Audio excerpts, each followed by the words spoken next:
এবার বাংলাদেশের পণ্য বর্জনের ডাক দিয়েছেন ভারতের পশ্চিমবঙ্গের বিজেপি নেতা ও সাবেক সংসদ সদস্য দিলীপ ঘোষ। তিনি বলেছেন, বিজেপি নেতা শুভেন্দু অধিকারীর মতো বাংলাদেশকে অর্থনৈতিকভাবে অবরুদ্ধ করার পক্ষপাতী তিনি। দিলীপ ঘোষের আগে বাংলাদেশের সংখ্যালঘু হিন্দু সম্প্রদায়ের উপর নির্যাতনের অভিযোগ তুলে প্রতিবাদ করেছিলেন রাজ্যের বিরোধী দলীয় নেতা ও বিজেপি বিধায়ক শুভেন্দু অধিকারী। তিনি ভারতের আলু পেঁয়াজ বাংলাদেশে রপ্তানি বন্ধের দাবি জানিয়েছিলেন।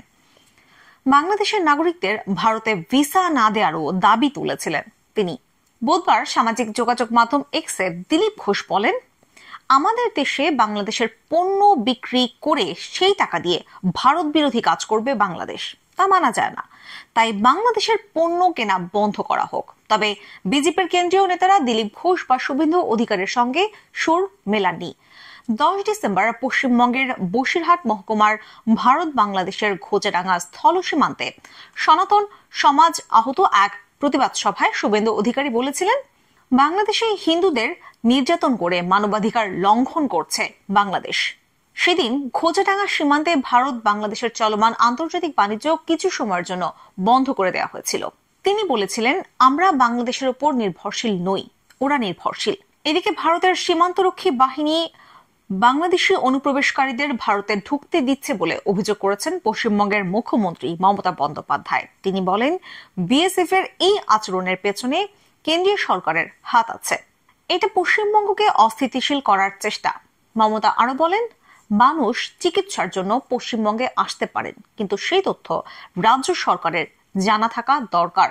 বৃহস্পতিবার পশ্চিমবঙ্গের সচিবালয় নবান্নে অনুষ্ঠিত এক সভায় এই কথাগুলো বলেন মমতা বন্দ্যোপাধ্যায়। রাজ্যের জেলা ম্যাজিস্ট্রেট ও পুলিশ সুপারদের একটি অংশ বিএসএফ এমন অবৈধ কাজে বাংলাদেশি অনুপ্রবেশকারীদের সহযোগিতা করছে বলে অভিযোগ করেন তিনি। মমতা বলেন, আমরা জানতে পেরেছি ইসলামপুর, সিতাইচোপড় এবং সীমান্তবর্তী বিভিন্ন এলাকায় অনুপ্রবেশকারীদের ভারত প্রবেশ করতে দিচ্ছে বিএসএফ। শুধু তাই নয়, রাজ্যকে অস্থিতিশীল করতে নারীদের উপর নির্যাতন চালাচ্ছে তারা। অনুপ্রবেশ ইস্যুতে তৃণমূলকে দায়ী করার ষড়যন্ত্র করা হচ্ছে বলেও দাবি করেন পশ্চিমবঙ্গের মুখ্যমন্ত্রী। তিনি বলেন, কেউ যদি রাজ্যকে অস্থিতিশীল করার চিন্তা করে এবং তার দায় তৃণমূল কংগ্রেসের ওপর চাপাতে চায়, তাহলে আমি বলবো এটা তৃণমূল করেনি। এলাকার নিয়ন্ত্রণ বিএসএফ এর হাতে, তৃণমূলের হাতে নয়। কিছু চ্যানেল তাদের টিআরপি বাড়ানোর জন্য এই ধরনের খবরগুলো ছড়িয়ে দেওয়ার চেষ্টা করছে। পশ্চিমবঙ্গের ক্ষমতাসীন দল তৃণমূল কংগ্রেসের প্রধান মমতা বন্দ্যোপাধ্যায় জোর দিয়ে বলেন, বাংলাদেশের সঙ্গে পশ্চিমবঙ্গের সৌহার্দ্যপূর্ণ সম্পর্ক বজায় রেখে চলেছে। তিনি আন্তর্জাতিক সীমান্তের দুই পাশেই শান্তি দেখতে চান। তিনি আরো বলেন, দুই বাংলার মধ্যে, বাংলাদেশ ও পশ্চিমবঙ্গের মধ্যে সম্পর্ক খারাপ নয়।